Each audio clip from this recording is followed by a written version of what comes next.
இப்படி இருந்த என்னோட பூவை தருணிகா என்ன பாடுபடுத்துது பாருங்க.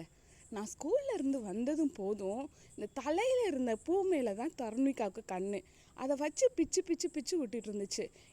நானே கலட்டி தரேன்னு சொல்லிட்டு நானே அந்த பூவை கலட்டி கையில் கொடுத்தோனையே அந்த பூவை பாருங்க என்ன பாடுபடுத்துதுன்னு.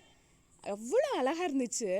எல்லாருமே அழகாக இருக்குது அந்த பூவு, உங்கள் வீட்டு செடியில் இவ்வளோ அழகாக பூக்குதான்லாம் சொன்னாங்க எங்கள் ஸ்கூலில். ஆனால் அந்த அழகாக இருந்த பூவை தருணிகா எப்படி அலங்கோலமாக ஆக்கியிருக்கு பாருங்க. ஆனால் அதில் அந்த தருணிகாவுக்கு ஒரு சந்தோஷம், அதில் ஒரு விளையாட்டு போல். அது சின்ன பிள்ளைங்க தானே, அவங்களுக்கு தெரியாது இல்லையா. ஸோ அது அந்த பூவை பிச்சதும் இல்லாமல் அந்த பிச்சை அந்த இதழ்கள் எல்லாமே என்னோட மேலே போட்டு போட்டு போட்டு விளாண்டுச்சு.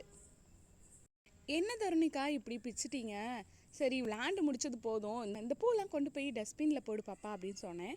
உடனே தருணிகா எல்லா பூவையும் அப்படியே கொஞ்சம் கொஞ்சமாக எடுத்துக்கொண்டே டஸ்ட்பினில் போட்டுச்சு. ஆனால் அது பாதி பூ டஸ்ட்பினில் விழுந்துச்சு, பாதி பூ டஸ்ட்பினுக்கு வெளியில் தான் விழுந்தது. என்ன பண்ணிட்டு இருக்க நீ?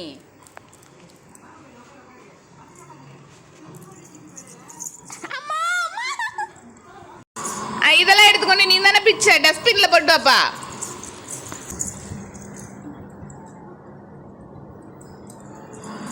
அதெல்லாம் அழிட்டு வா, கொண்டு வந்து டஸ்ட்பினில் போடணும்.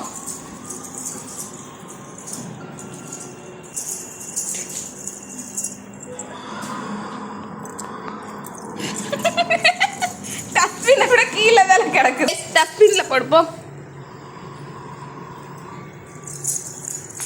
நிறையா தடவை தருணிகாவுக்கு சொல்லி கொடுத்துருக்கேன், பாப்பா நீ சாக்லேட் சாப்பிட்டாலும் கொண்டு போய் பேப்பரை டஸ்ட்பினில் தான் போடணும், கீழே போடக்கூடாதுன்னு சொல்லி கொடுத்துருக்கேன். அதனால அந்த பூவை டஸ்ட்பினில் போடுன்னு சொன்னோன்னே வேகமாக கொண்டு போய் டஸ்ட்பின் இருக்கிற இடத்த தேடி கண்டுபிடிச்சி போட்டுருச்சு.